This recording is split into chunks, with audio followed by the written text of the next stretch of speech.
দেখেন যারা ব্যাচেলার আছেন এভাবে সহজভাবে রান্না করতে পারেন, একদম সহজ। প্রথমে কড়াইয়ের মধ্যে একটু তেল দিয়ে দিছি, তেলের ভিতরে দুটো জিরা দিয়ে দিছি, শুকনা মরিচ দিয়ে দিছি, তেজপাতা দিয়ে দিছি। এর ভিতরে তেলটা একটু খালি জাল দিছি, আর কিছু না, বিশ্বাস করেন কোনো মশলা পোড়াইনি আমি। এই তেলটা পোড়াইছি, তেলের ভিতর তেজপাতা পোড়াইছি, আর হলো আমি দিয়ে দিছি শুকনা মরিচ, জিরে।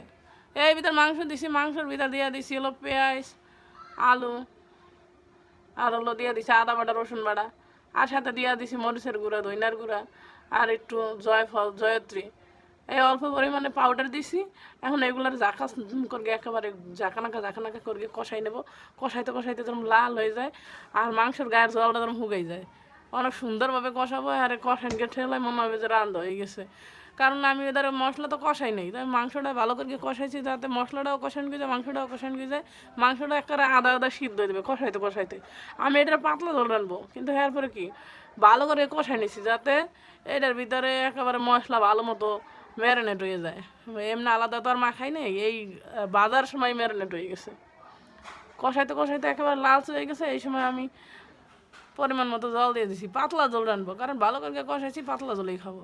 আজকে আমার রান্না শেষ, দেখেন কিরম হয়েছে, অনেক সুন্দর হয়েছে, খাইতেও ভালো লাগে পাতলা জলের তরকারি।